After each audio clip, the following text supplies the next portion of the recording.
All right, ladies and gentlemen, what is up? Tuesday night wrestling with ADHD, and I am your host, Bruce.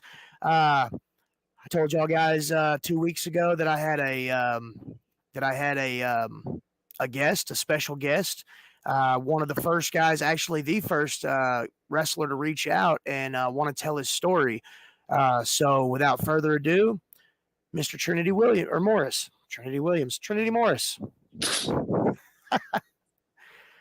I mean, there's a lot I know with the last name Williams, but yeah, that isn't the Most definitely not you. way to put my M in the wumbo. Mr. Morris, how are you today? uh, could have been better, doing better now that I'm home. Good, good, good. Yeah, I know how that is, man. So, Trinity wrestles in Georgia. He's a professional wrestler in Georgia. He wrestles a couple of different promotions there. And, man, for the past probably 15 minutes, we kind of had an opportunity to pick each other's brains a little bit and kind of just figure it all out. So, without further ado, Trinity, you got the floor, man. So, I mean, as a lot of people I would guess, I mean, I was diagnosed with ADHD, and it was diagnosed to me very early as a kid.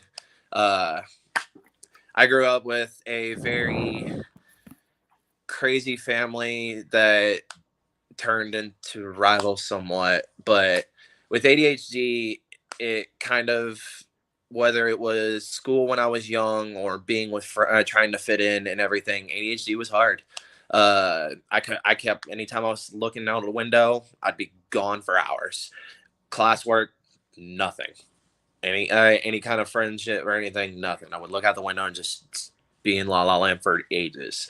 Uh, Sometimes I get in trouble for saying things I don't mean. I would speak out of instinct instead of thinking. Uh, Influences on a lot of stuff, including cursing sometimes. And of course, not being able to contain knowledge. I could tell you what happened every single minute of Monday Night Raw before I could tell you what happened to Christopher Columbus back whenever he traveled to America. And overall, I grew into when doctors would give me medication. For ADHD, I took about 4 or 5 pills a day. That was the worst stuff I've ever felt in my life. I didn't feel like myself. I I was I don't even know how to say it. Basically a zombie. Yes. It was basically a zombie for so long, and literally the only way that made me feel somewhat instinct is pro wrestling. Uh, I was I felt like I was born into pro wrestling. When my mom was pregnant with me, she went to her and my dad actually went to go see Goldberg versus Hogan for the Oh, WCW wow. title. While she was pregnant with me, which is really crazy. When I was a baby, they took me. We were living in Kentucky at the time, Kentucky and Georgia. We were going both ways. Uh, they took me to the Six Flags up there, and of course in Kentucky, OVW, aka where John Cena, Randy Orton, Brock Lesnar, Batista are all from. Mm-hmm. This was actually when Cena, Orton, and all of them were in OVW. She took me to go see them when I was a baby, and flash to forward to 2002 was my first episode of WWE. Cena's debut of all things, who grew to become my favorite wrestler of all time. Uh, and then, of course, grew more into my wrestling knowledge when I got older. I found out about TNA and New Japan and grew into more loving these guys like AJ Styles, Frankie Kazarian, Bobby Roode, James Storm, and all of them. New Japan, learning about Shinsuke Nakamura, Okada, Tatsuya Naito, and So, sorry, not to cut you off, but that actually answers one of the questions that I got. One of the major questions was who did you watch growing up, and what were who were your influences? And that right there, man, that is a laundry list of guys to grow up watching. That's pretty good stuff. Yeah, it was a lot of. I don't want to. I don't want to say it was wrestling insiders that put me into it because I mean I grew into watching guys like Steven Larson and everything. Uh, the more I grew up and started learning more about the business of wrestling, and the more I got into the business, the more I started watching them. Uh, but during then, like people would be like, I one day that was the funny thing. Somebody asked me how I found out about TNA. TNA, I found out just scrolling through TV. Literally sitting scrolling through TV one night. I had a cable box in my room at that point, a little small one that in Mm. Xfinity/Insight, where you could go through basic channels. And I went on Spike TV, and all of a sudden, this is after Jeff Hardy left WWE. I'm heartbroken about Hardy leaving, and then all of a sudden, I turn on Spike TV. What's Jeff Hardy doing in a ring? And seeing all these new guys and everything, and especially in TNA, AJ was like the first guy I fell in love with from that company that I didn't recognize or anything, and he's been one of my favorites since then. And luckily, I was able to follow him a little bit into his New Japan stuff, and then of course me marking out, screaming at the top of my lungs when he debuted in the Rumble. Yeah, yeah. And then the way I got into the business was really weird. I was on Facebook one day and somebody posted a post that said, "What were you bullied for as a kid?" And of course, wrestling was one of them because right around the time I went to elementary school, everybody was like, wrestling's fake. Like you're just watching guys in underwear just hug each other in baby oil. And I mean, they would also say it's I remember gay. that. I remember that hurt my feelings a lot because It like always hurt my feelings. The fake all those word guys, has always hurt my feelings since I was a kid, and I don't all know the, why. all those guys are larger than life, and in our minds, they're absolutely real. And to hear Yeah, that, it's like no, you're fake, you're fake. like I hear fake, and I'm like, does man on Mick Foley getting thrown off a 20-foot cage sound fake? Does people dying in a ring sound fake? Like, and then, well, the funny thing is, the more I grew up, I got into high school, and somebody told me, it's fake, and I was like, the Avengers and Avatar is fake, right? All that's fake, right? We still watch it, right? Ah, Yep, good yep. story.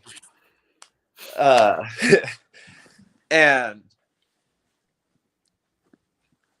and then finally, after I got into the business and everything, I got trained a little, not too much, but a few certain people out of Indiana trained me whenever they could, would come out of their work schedule, out of also my schedule, because around the time I started training, I was also working at UPS and going to college while doing pro wrestling. So it was the biggest struggle I think I've ever done in my life. Naps on the bus became my best friend.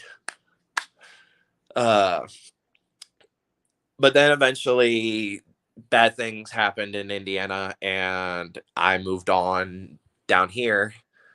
And it took me a little while to get my feet wet a little bit. I actually have a wrestling promotion 10 minutes down the road from me called Southern Honor Wrestling. I tried asking for them. They told me no. I mean, of course, they're a big company, and I understood. Then there was another one about 15 minutes down the road called Georgia Premier Wrestling. I didn't really have, the only thing that was really bad about it is I barely had any gear because when I was in Indiana, I did a nerd gimmick. So basically it was mainly jeans, a button up, and looking like Steve Urkel for half the show. Yeah, yeah. Uh, but they told me they wanted to give me a chance. They gave me a sign that was TJP, Ricky Ray's. They had a seminar. Around that time, I just moved down here. I didn't have any money. I asked my dad if he would pay for the seminar. Of course, the old bastard made me work for it. So then I went to Old Buffington Gym, trained under TJP and Ricky Ray's for a little bit. got really good notes out of it, and then also met Thunder Rosa that day. The Wow. same seminar. She came and did the seminar too, which was really cool. Uh, I forgot to say I did a Tracy Smothers seminar when I was in Indiana when I was first working, and also where I met a very very young and upcoming Billy Starks. Shout out to Billy Starks Yeah, yeah, for for sure. her AEW shirt, AEW Forbidden Door, everything. Like, girl has worked her ass off and has earned every little bit of it. Uh, and then Sorry, it's one of the comments we just got. It's a trend, man. It's one of those things that it's one of those things that happens, but all too often you could tell the guys that are going to work their hardest are the guys that just stay persistent. And one thing in hearing just that little part of your story was that it was something that you wanted. It was something that you sought, and you persevered. And now look at you. How long you been in the business? about 5 years. 5 years. Not bad. Not bad. Yeah, And it's yeah, so that's super cool. Yeah, I love that we may be separated by all these miles, but we both have similar stories when it comes to wrestling and when it comes to ADHD as well. yeah. I feel like that's what wrestling really brings in some people, especially the fans who love the story, whether it's story, character, whether it's just the moves they do, whether you like all the flips, whether you like strong style, whether you like just the traditional grappling or anything. Wrestling is like a mafia. Once you're in it, you don't get out. I mean, Yeah, I've yeah. seen people try and do like 500 retirements and then come back 500 times. Yep. I've got It's a powerful. oh yeah, it really is. It really is. Um and okay, so one more question. I mean, I've got a couple, but one more question. So with you with ADHD, do you prefer a more spotted out match, or do you prefer just walking and talking? Which one to you is have you found the most success in? I, I feel like walking and talking does a lot better for me. I mean, I like to know what we do in the beginning, the end, and then the middle. Just let it be what it can. I feel like I work my best with that because with my ADHD, unfortunately, spots, if you call too many, I'm gonna scramble a little bit. Uh, Yeah. it's it's fun when you do spots and everything. You can plan out really cool stuff and everything, and I love seeing that, especially in some matches. The last 2 weekends ago, I got to see that, and it was just incredibly funny. Uh, but calling out in the middle, I mean, calling it out there, I feel like it helps a lot better, especially depending on who you're working with, especially when I have somebody a lot more in the business and everything. It helps comfort me a little. When I lead, it's a little bit more stressful, but I feel like if we work on it and as long as we just do what we can do, we can make a pretty good match out of it. Oh, for sure. One thing that I'm the same exact way. I love a walk and talk match. I'll call an opener because it'll be easy to remember, and then I'll call an ending because it's easy to remember. Uh, like you said, if you've got somebody that you're working that is calling all these spots. One thing that used to, and I try not to do it so much anymore. One thing that used to bother me was I was so focused on remembering their spots so that I could remember my spots, and then I would end up forgetting all the spots. Oh yeah, there was a whole match that we literally called spot for spot, and I literally went out there, did like two spots, and completely blanked on everything else. And the match looked like a dumpster fire, and I Oh hated yeah. myself for the entire. the entire night after everything. I literally had to sit there and just bow my head and just sit there. Well, and it's difficult. It's difficult to, and you don't want to lead with, "Hey, man, maybe never met you before. This is what I can do. I've got ADHD, so if I forget a spot, please forgive me." Because when you're thinking about a match, you're not thinking, what's going on in here. That our our brain chemistry is different from somebody who doesn't have ADHD. So we're just thinking good impression. Maybe I'll hit all the spots that you call and the spots that I call, and maybe like you said, it won't be a dumpster fire, but I've got a few of those under my belt where it was like, let's do this spot, then we'll lead into this spot, and then so on and so forth, and then like halfway through the match, I'm like, guys, I'm so lost. I don't know. Yeah, I look back on when I first moved down here and started wrestling. A lot of my matches were that way in some way, uh, where we would call these spots and everything. And I look back on those matches and I can look at them and I'm like, there's where you can see where I'm lost. There's where you can see I'm definitely lost. it's the complete deer in the headlight. Like, I know there's supposed to be something that goes here, but I couldn't for the life of you. But then I couldn't for the life of you tell you what it is. And then after the match, you're like, oh my gosh, why did I miss that spot? I just now remembered every single thing that we were supposed to do.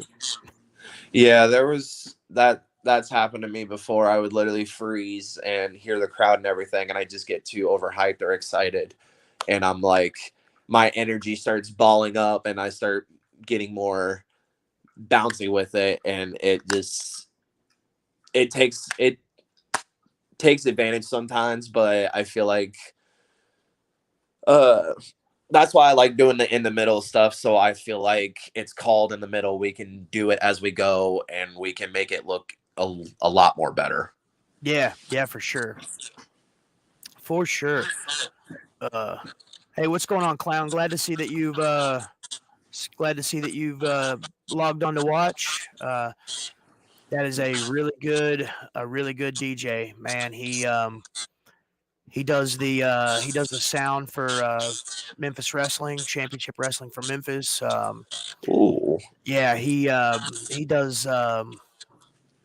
Man, he does it all.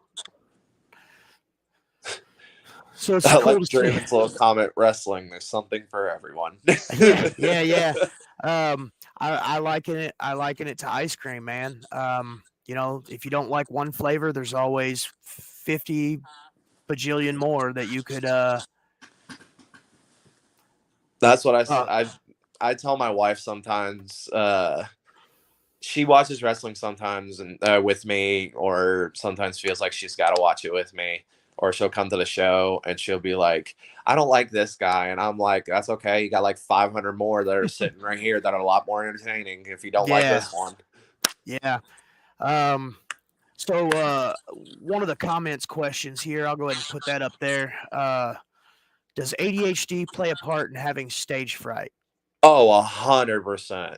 Uh, 2 weeks ago, I had a match with my buddy with a buddy of mine, a tag match, uh, against Hunter Drake, who is it was against New South Wrestling in Alabama. Shout out to them.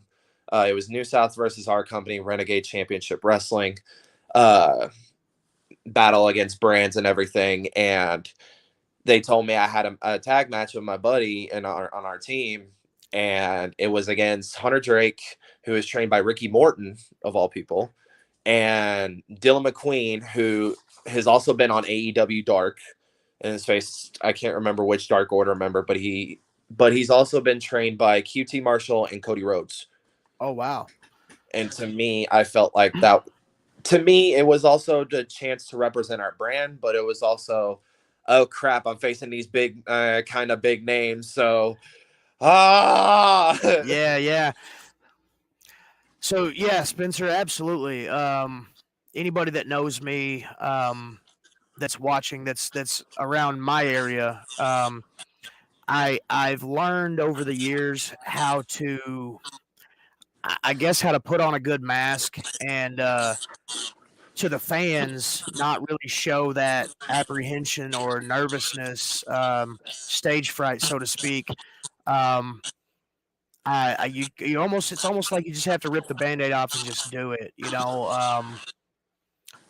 of hope for the best, so to speak.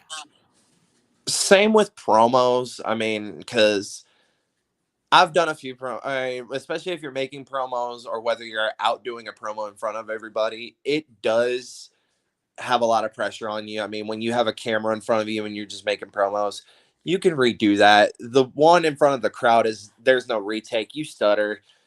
I mean, you're gonna have to find a way to compose yourself. I mean, I did it one time and I took forever talking and I felt like I screwed up so bad. It's just you gotta take your time with it and calm yourself down and figure out the words before you go out. At least figure out the summary of what you're trying to say before you do it. Yeah. Oh, for sure.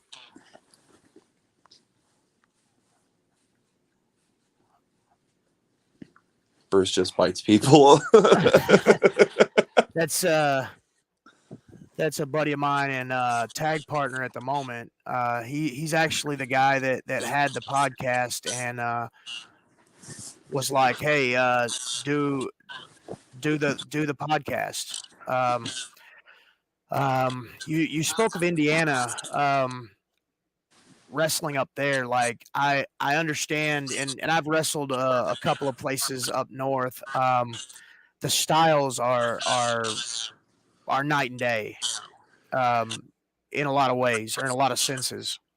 A lot of them like the old school way. I mean, I can't blame them, but there are some Indiana. I mean, both Indiana, Georgia, both have incredible deathmatch wrestling scenes. I've seen them both beforehand. Hell, the guy who got me started as a deathmatch wrestler of all things, but he didn't. Luckily, he didn't train me as much. Uh, Otherwise, I'd be I've got all a I've got a over. I've Uh, got a really good friend that was at King of the Deathmatch a couple of years. Deadly Dale. Um, he actually wrestled Necro Butcher at King of the ooh. Deathmatch. Yeah, yeah. So yeah, I've heard that, but I mean, like coming from there and then traveling down. Did you notice that it was more difficult with ADHD to kind of alter your move set and stuff? Not, I guess not really move set, but just kind of whole way of working. Coming up with a way, because when I moved down to Georgia, I completely did a whole character reset. I did a Oh, whole character reset. I used to be a nerdy gimmick. I basically, like I said, I did just did the suspenders. I did everything, and I was already getting put into a story up there. But uh, as stuff happened, I was unfortunately not able to finish the story. yeah, So, uh, as I moved down here, I sat there and I said, "Do I really want to keep doing this nerdy gimmick?" And I thought about it, and after like a month of camping in the woods for a little while during that summer, I thought about what I wanted to be, and I thought about it, and I said, I don't want to be this nerd. I want to be able to be a fighter. I've always been a fighter my whole life, whether it's between the ADHD, whether it's the heart disease I had when I was younger, or whether it's trying to be a pro wrestler. My mom even tell you I've always been a fighter for what I believe and what is my passion, and she will always tell you that I've always fought for pro wrestling. I've always been a diehard fan of pro wrestling, and uh, with the gimmick, I had to learn as I go, and especially I'm still learning now as I go. Thanks to uh, Brandon Collins, who's also been helping me along the way with that. And also thank you to Jaden Newman, who's been helping me along the way with that. Those have been the guys who've been working with me a lot. Jaden Newman, who runs TWE in Chattanooga, also uh, is a world class wrestler. He travels everywhere. Uh, and of course, Brandon Collins. He's a very local Southeast wrestler. He's very talented in his own way, and I thank both of them enough for the work they've been giving me. It's given me ideas to whether I can do a new gimmick and I can do that and this. And then, along with my ADHD mind, I get really creative in thinking. Along with my million miles an hour, I sit there and like I could be playing a whole video game and literally will sit there. And as I see one little thing, and I don't know why I would see it, but all of a sudden I would have a flashing idea and it'd be like, oh, I can Yeah, do like a this, light bulb. this, and this, and this, and would literally have no reason or idea of how I got it whatsoever. I could literally be playing a Spider-Man game and literally think of like what to say to a promo, and I'm like, Mhm. why? Yeah, yeah. Well, just like Draven just commented, we're always learning. We're always evolving. One thing that I will say with ADHD in general is we're we're we're quick to pick up new things. Sometimes we can sometimes we can get bored easily, so we have to try to always be innovative and always be evolving our characters so it's new and exciting, not necessarily well, kind of for the fans and kind of for the shows that we're working on, but also for us in general, because if you're doing something for a lengthy period of time, and then you show up to the show one night and it's the same thing. It's the same thing you've been doing, which feels like you've been doing it for 20 years. You're like, oh man, I gotta do something new, or I'm either gonna have to do something new or I'm gonna have to stop doing this, and I don't want to stop doing this, so I've got to do something new. Whether it Yeah, be it's sorry. no, you're good. Sorry for interrupting, but No, you're it's fine. it's always been that way. I mean, that's how I've always been with wrestling as well. Like, there's nights that I watch Raw or SmackDown off my phone and literally watch a whole hour. And I'm like, if I'm not entertained by the first hour, I'm just going to go to bed or watch something else. Yeah, I do the same thing with AEW. Sometimes I do that with New Japan, depending on how good the card is. Uh, and especially with wrestling, I look at moves that people give me and I want to be able to put a twist on it. Like, when one of the big moves that I do is when I throw them into the into the post, I'll do a backsplash into an enziguri. For me, I want to be able to do. For me, I'm not the skinniest person. no, If you neither look am at I. my videos, I am chunky in every single place imaginable on my body, almost. Uh, but if you ask the people that usually wrestle with me, I am very agile somewhat. I can do a lot of kip ups and do some stuff that some agile guys can do. I just can't do like the whole big springboard 450 moonsault off the top rope. Yeah, yeah. I'm right there too, man. Uh, Hell, I just turned 40. I wish I would have started wrestling when I was 18, but I joined the Marine Corps instead. So after the Marine Corps, when I started wrestling, man, it was like old hat. I just took off the one hat and put wrestling on, and everything pretty much came almost natural. But at the same time, like over the years, there's been things that I do and that I have done that a lot of people are like, man, for a guy your size, you can really move. So I've noticed that in your videos. I've watched several of them.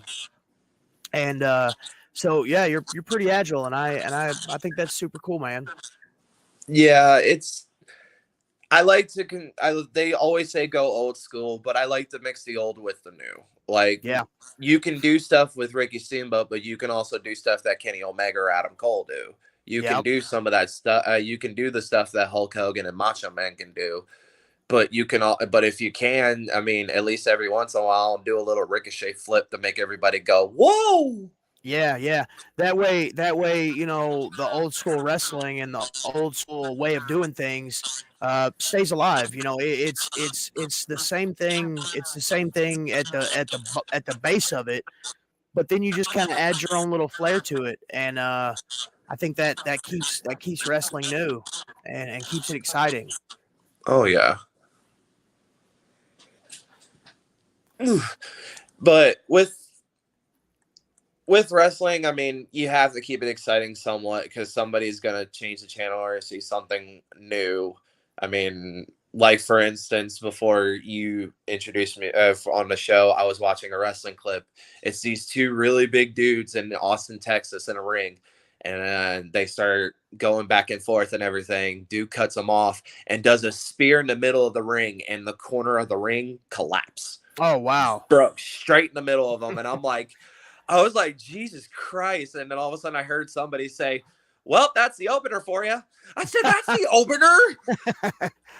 Yeah, so I mean, stuff like that. There's always ways to wow the crowd and pop them and as a professional wrestler, we're entertainers. I hear a lot of people say, "Oh, wrestling's a fake sport. It's not a real sport." Well, I look at it as a real sport, and I think every wrestler does. We have to. There's definitely a physicality to what we do in the ring. You can't just you literally can't just walk off the street and do what we do. There's training involved. There's a considerable amount of conditioning that we do, and uh, Draven says, I think that was Sam Stackhouse. Yes, Sam Stackhouse. That's what I heard. That was the name. I couldn't remember his name. Thank you, Draven. But I agree with you with that. Wrestling, it is a hard sport to get into if you feel like your body can't take what it takes. If you can't feel like your body can't do what it takes to go at it, it's not a really good sport to join. I mean, with me, I did a lot of martial arts as a kid, and then I got back into it before I started pro wrestling. And that's where it came easy to me, where anytime they told me you need to do the rolls, I did the rolls perfectly. They told me to take a bump. That was I just learned how to take a bump by myself. It was just easy. Yeah, yeah. But with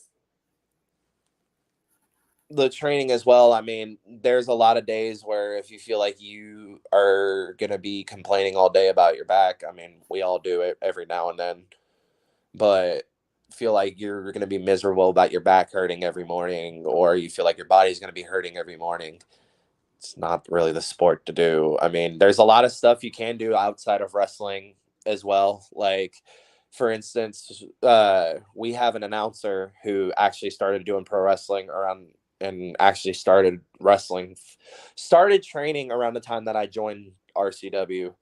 And he found out that he just realized it wasn't right for him. And he's been working as our announcer and as like our video person. So like anything you guys see on my Facebook that says Renegade Championship Wrestling and has the name Cody Deadly on it, that's the man to do it. And to be honest, like my manager said a couple weekends ago, one of the best damn ring announcers in the Southeast, hands down. That's awesome. So yeah, like you said, there's so many like professional wrestling, and there's so many jobs inside the bubble of professional wrestling that you can do. In fact, probably about 8 to 9 years ago, um, I trained a guy, and after the first night, he pulled me to the side. And was like, "Man, I appreciate everything that you're doing, but I just can't. My body is just not going to allow me to do this." He's like, "Is there any other job that It's like I just want to be a part of pro wrestling. I loved it growing up. I loved watching it with my family growing up. Is there anything that I can do?" And I'm like, bro, yeah. If you wanna referee, if you want to announce, if you want to manage, um, So he tried out managing, and he passed away a couple years ago, but he was one of the best best referees around this area at least. Anytime anybody any name came in, Bill Dundee, Jerry Lawler, Jimmy Valiant, anytime any of those guys came in, they would give him a call because they wanted him to ref their matches. So Hell um, yeah. yeah, that was super cool, and he got to still be a part of the action, and still be an integral part of wrestling matches. Because he started out, and he was pretty a lot older than what I would normally like to train people. Yeah, Mike Knowles, Draven. That's him. He traveled all over the Mid South. Was managed or not managed, but refereed quite a few Hall of Famers matches because he was such a smooth ref, and he he made it. He made it. In my eyes, he made it. He wanted to be a part of the business, and he absolutely did everything that he could do to better himself and make it. And then, shortly before he passed, well, I wouldn't say shortly before he passed, but before he passed, he had made that he had that reputation of you know referee to the stars, so to speak. Anytime people would come in and work shows, like they would always contact him, and he was their go-to ref. So really super cool. I mean, that's actually really awesome. I mean, for someone to be able to make an impact after finding out that being a wrestler is not what they want is really awesome. And like I Yeah. always tell people who feel like, oh, I don't feel like I want to do that. Well, if you like doing pro wrestling, they're always security, managing, refereeing, announcing. They got a commentator's table. Can you talk? Are you funny? Yeah. Are you entertaining? Get your ass on the table. Yep. Or just anything in general, whether it's just going to be a guy dressed in complete black that just screws up a whole match. Like, Yeah. Yeah. There's jobs out there for everybody, every walk of life. So yeah. Let's see here. So what kind of I haven't found my notes yet, but I'm going off here, so um that can be kind of dangerous. So what kind of things have you having ADHD your whole life, or being diagnosed at an early age? I'm sure there's things that I've learned to do to kind of cope, to kind of have it work for me. Let's say somebody's watching right now, and they're wondering, and in fact, one of the questions, this question actually came from a fan. So what kind of things have you been able to implement in your wrestling career, or in just life in general, to kind of pull back the reins a little bit? well, with the ADHD, like, I want to be able to make my career exciting. I always like doing anything that I can do in a match. Like, I've been like 3 months into after 3 months after training, they threw me in a cage match, and like I was so excited for it. Uh, 2 months later, I got thrown into a hardcore match, but it Mm. was one of the most redneck hardcore matches you could have ever seen in your life. It was still awesome though, and I got praised for it for only being a rookie and being green, and then literally going out there and putting on a good match like that. And of course, with the help of the people who, like I said, Brandon Collins, Jade Newman, I met a really good deathmatch wrestler, Tank, in the Rev. He's helped me somewhat with my stuff. Uh, just within the vast Anthony Henry. There's another one I completely forgot to mention him. Anthony Henry, who is signed with AEW actually also at the moment. He's helped me a little with what I've been able to accomplish within my move set and within training and everything. Uh, Career wise, I mean, championships, I mean, there really ain't none under my belt, unfortunately. But I mean, do I still want that dream? Like everybody says, I don't know why you want it. It's just a belt. To be honest, it's more than that. It's something I've always looked at as a kid. It's always been the dream of mine. It's always been the thing where I go to bed and that's what I want to dream about. I want to be the world champion. I want to Mm-hmm. be the guy that everybody looks up to with the big gold. And I've always said I have a lot to work on. I have a lot to work on that, but I know sooner or later there will be gold around my waist. Oh, for sure, for sure. Yeah, man. One thing, just as somebody who's been wrestling for 14 years, to you, it will happen. A lot of guys, it takes time.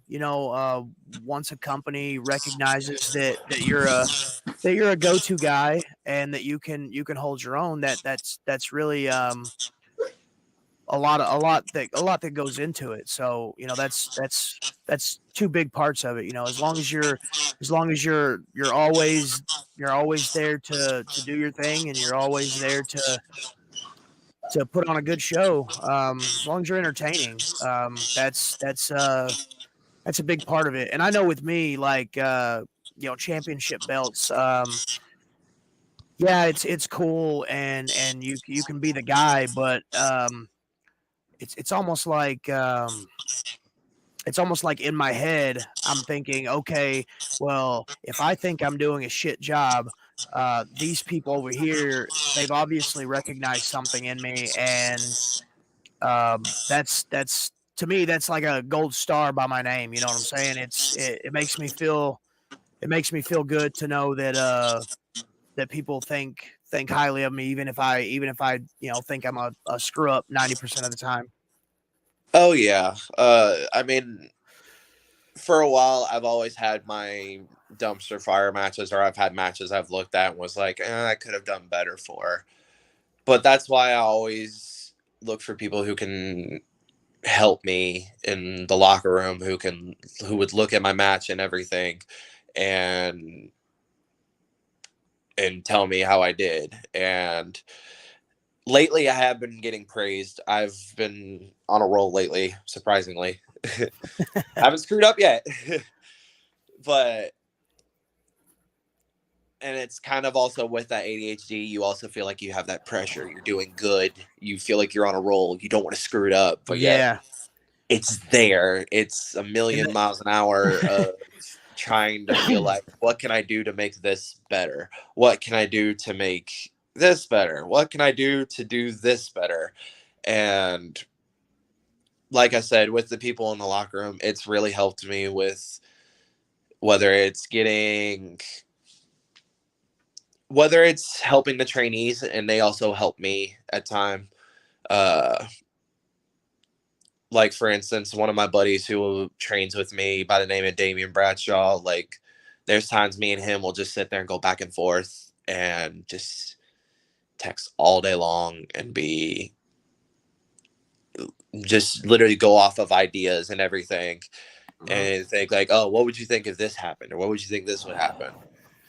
And I like that I'm able to do that with people where I could call them and like be like, hey, what do you think of this and this? Or I can shoot them a text or shoot them a video and be like, hey, what do you think of this? And they give me feedback. I feel like that's uh I feel like it's a very big thing to help. We shouldn't be shitty about it, the criticism. If you didn't watch it, I mean you didn't watch it. It's fine. But like if you got that criticism, I've always told people I'm an open door. Tell me what I did wrong. Just don't beat the shit out of me for it. Yeah, yeah, yeah. I'm the same way. I man, I'll even talk to the younger guys in the locker room and be like, "Hey, watch this match, and when I get back, let me know what you saw, just to make sure kind of that I'm seeing the same thing, or that they're able to recognize some of the things that may have made a mistake. Because like I said, I don't care how long you've been in the business. Um, uh, Ric Flair and Hogan had botched spots from time to time, and people, I think sometimes they forget that we are all human, and and not to look at ADHD as a disability, because it really isn't. We just learn differently. We do things differently, uh, but just to a point. It's all basically the same thing. So yeah, the critiques in the back are absolutely really good. I tell guys all the time, like, if you see something I mess up on, please tell me, and I promise it won't happen again. Oh yeah, like I mean, I can't tell them it won't happen again. I mean, I know there's gonna be a time I'll probably screw up eventually, the same way. I just won't know it. Uh, but I always love being, like I said, I always love having the criticism of everybody and being able to call and text or be able to send a video on YouTube and be like, what do you think?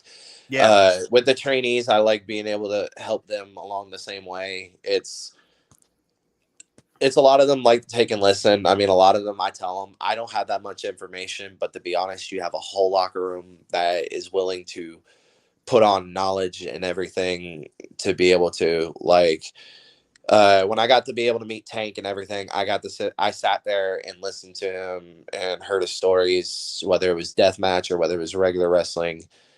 And to be honest, it took a lot in, and like I do the same thing with a lot of the guys, like Anthony Henry when he talked. I liked hearing his knowledge about it all. I mean, the criticism of a lot, whether it's a guy who has worked in WWE or AEW, or a guy who's just worked in a small indie show on Fight TV, or whether it's a guy who's just worked shows small, big, 15 to 100 to 1,000 people.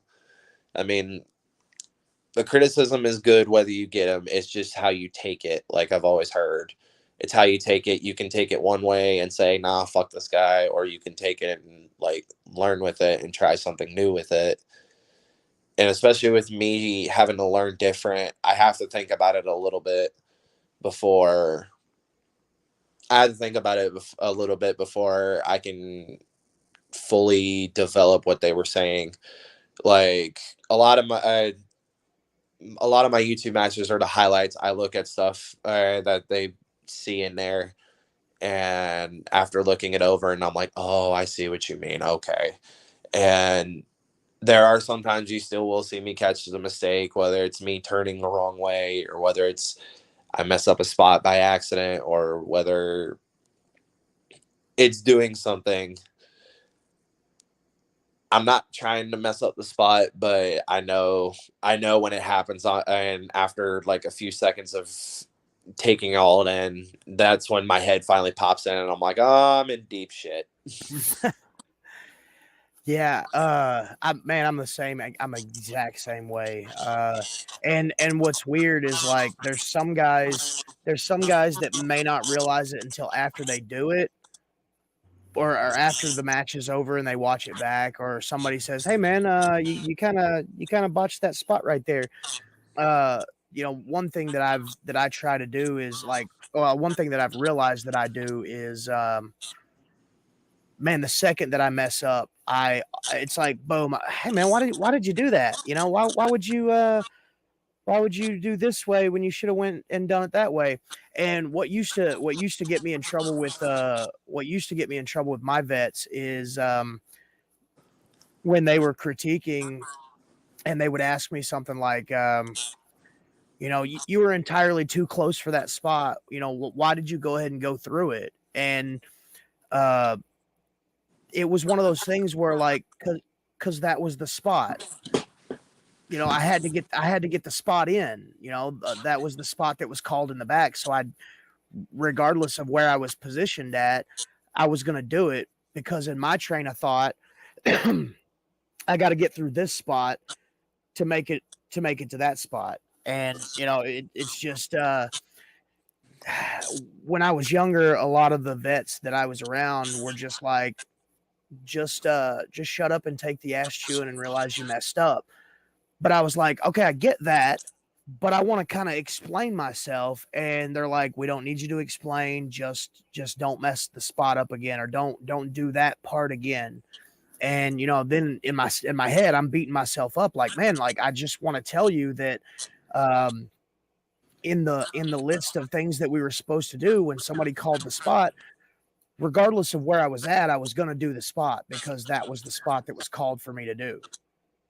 Oh yeah, and I've done that a million times where I've had to literally go where I would try to apologize for something I did wrong, and they'd be like, "We don't need to hear it. Just take what you heard and go with it." Uh, Especially there's some faults, especially with my ADHD, that kind of kill me at times. Interrupting people by accident, that is a bad habit off my ADHD.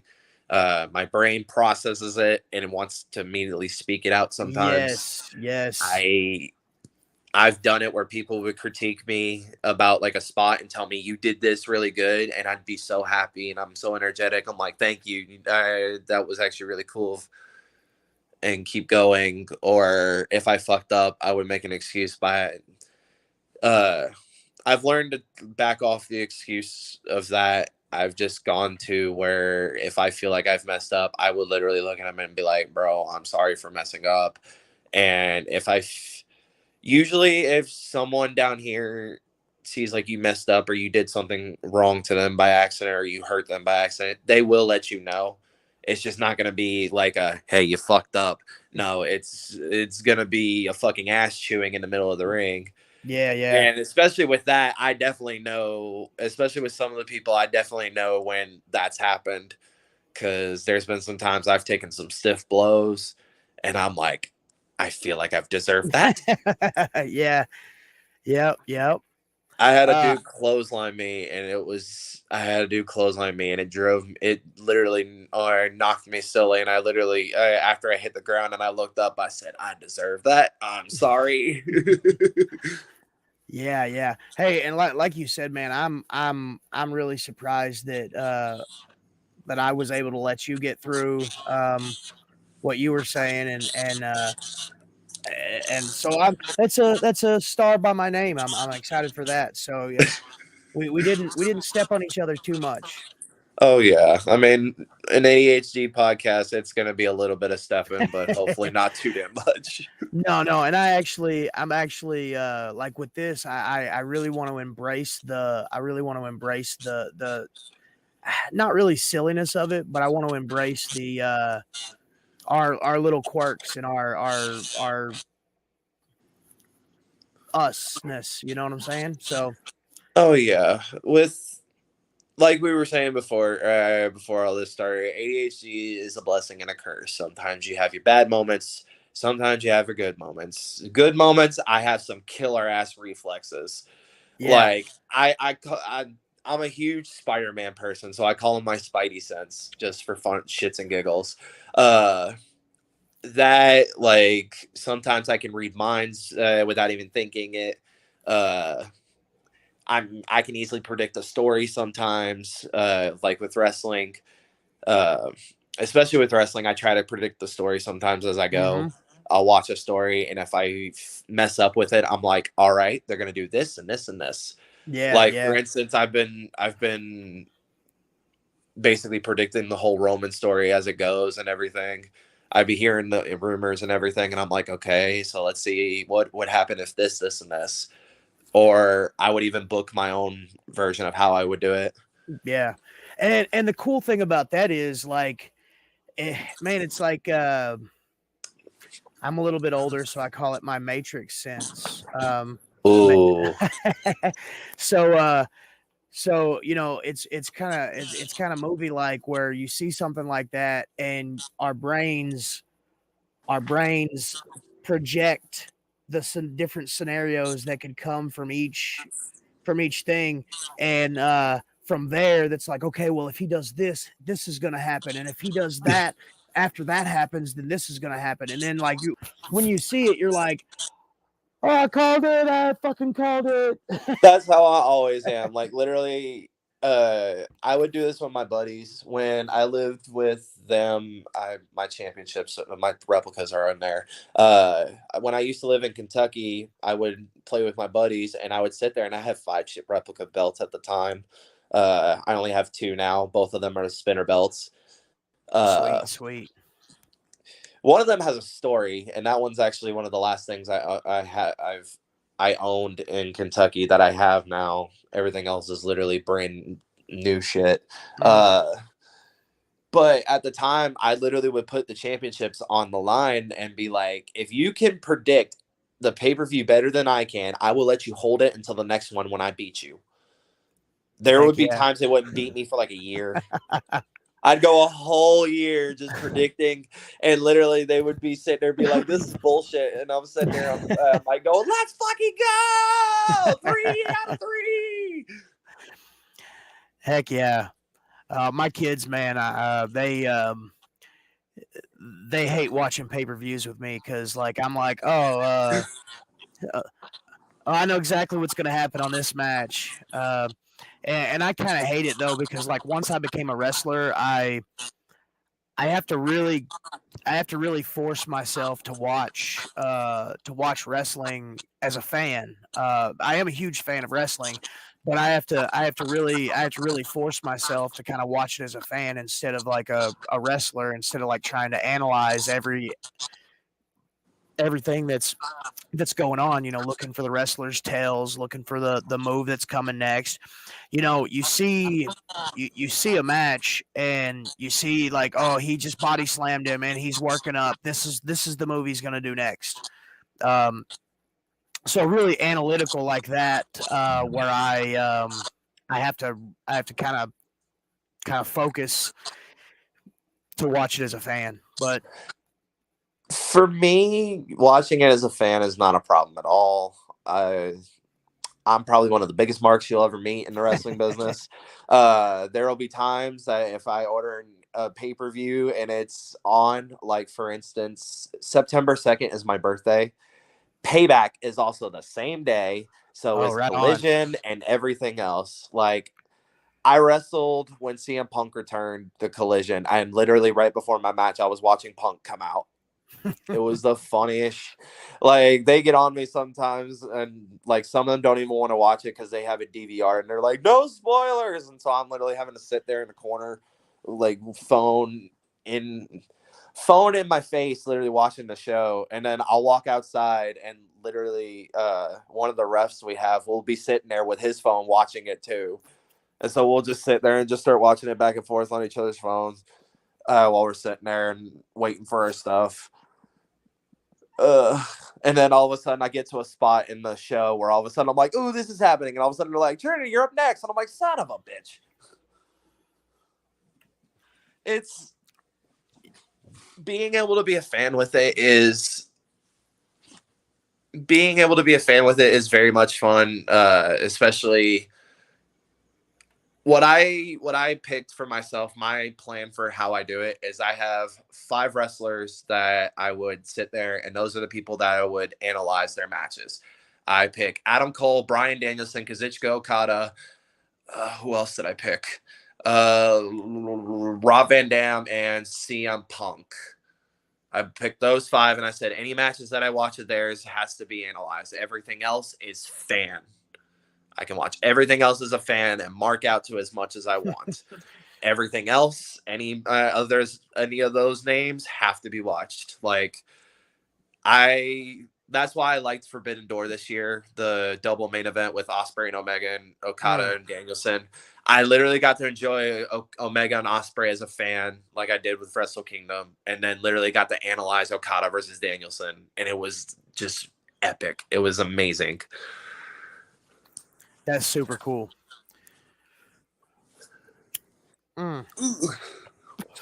So we've been on for almost an hour, actually a couple of seconds, it'll be an hour. Draven, I'm a fan of you too. I appreciate that. So yeah, I guess it's about time for us to wind down, man. If there's anybody else you wanna shoot a shout out to, man, I'd love to hear it. I'm going to watch this back, and I'm going to be writing down all these names, and I'm going to digest all of their stuff that I can find. Oh yeah, there's a lot of them that I would definitely recommend. All the names I've said, I definitely recommend. For shout outs that I can think of anything, I mean, for both my promotions, if you're in the Tennessee area, the lower South Tennessee area, go check out TWE. It is run by Jaden Newman. He is in the list of the top 5 PWI 500 wrestlers in the world. He is in that list. Right on, He right on. wrestles there as well. They just had the Scenic City Invitational where they just actually had Timothy Thatcher Oh there for wow. it. Uh, Always go there. Mondays they have Crash Course, which is their student show. That's where I usually go to wrestle. It's $5 to get in. I mean, they do Saturday shows as well. I believe that's 10 or 15 to get in. Uh, if you are in the Chatsworth area, uh, RCW, especially this Saturday. This Saturday we have a huge anniversary show, WrestleVersary 18. We Oh have wow. a world title match that's been going on for ages. Uh, we have definitely a battle between former friends, now bitter enemies. We have a match to see who is one of the best to come out of the Chatsworth area between Torque and Kevin Ryan. The friends and enemies match is Chris Crunk versus Joey Gambino. Chris Crunk is definitely another name I would check out. So is Kevin Ryan, Akudo Death Society. Uh, of course, my team, Steve Dave Enterprises, will be putting their championships on the line in a pole match versus Crazy Train, Zach Malone and Jason Hampton, where they are putting my friend Crazy the Bear and a chain that we use to keep the tag team titles off of Malone and Hampton on a pole. If Malone and Hampton lose, they are gone from RCW. If Crazy Train wins, they get 5 minutes with my manager, Steve Dave. And to be honest, he's been pissing me off lately. So, I mean, we'll see. I might be able to get a laugh out of this. Brent Benner and Jake Murphy is the heavyweight title match.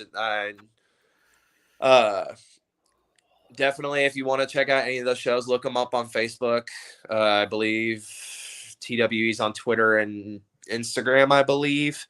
Uh, both of them are incredible shows that I enjoy. And if you feel like you are in the Georgia area, check out any of them. We have plenty of promotions: KLT, NGWA, Battle Zone Championship Wrestling down in Carrollton, Action Wrestling in Tyrone, Georgia. Cody Rhodes' wrestling facility is in Georgia.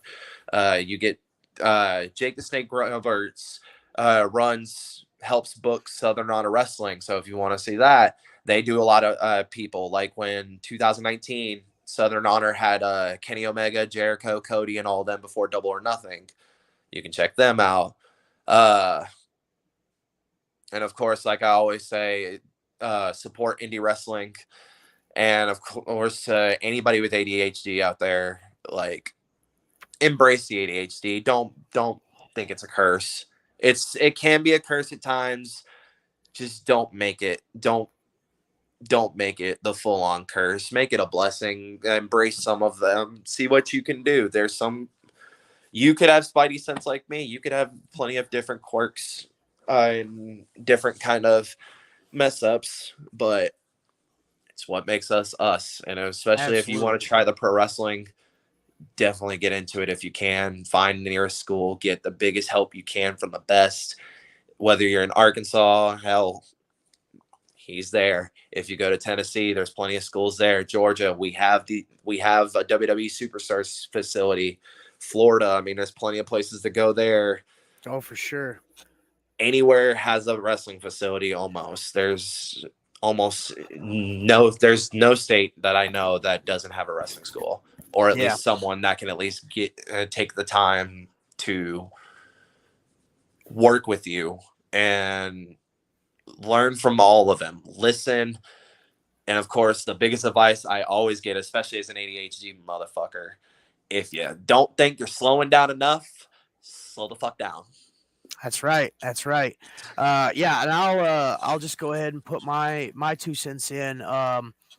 Man, I used to think when I first started that a couple of promotions were the beginning and end of wrestling, and then I started traveling. I started realizing, I started learning and soaking in all this knowledge from all these different people. If you can't make it to a school, man, hound the shit out of your local promotion. I'm sure there's a bunch of vets there that have done some amazing things that would love more than anything to pass on their knowledge in wrestling. So get out and support wrestling and everything. Absolutely. All right, Trinity. Man, it was a blast getting to know you, and I may be reaching out. Georgia's one of the states that I'd like to mark off the list, and maybe we can do some business. Of course. I mean, I'm always down for business either way. Uh, if you're ever in the Georgia area, I mean, I have names I can give you that can definitely give a reach out to. There's plenty of people that work down here and everything. I work in some promotions if I get to. Just right now with everything in my life, I'm taking a little Mm-hmm. bit of a steady schedule. But if you definitely reach out, I definitely reach out, whether it's a part two of this or whether it's getting to wrestle. Either I hope to see you in the ring or hope to see you in the locker room at least. Absolutely, man. That'd be absolutely great. One other thing that I love doing is I love putting everybody over. I love that wrestling is so expansive and that we can all help each other out a little bit. So again, thank you so much for coming on. You are absolutely the first person to reach out. So man, I am so excited that we got to do this, and I like the idea of part two. So Of stay tuned. course.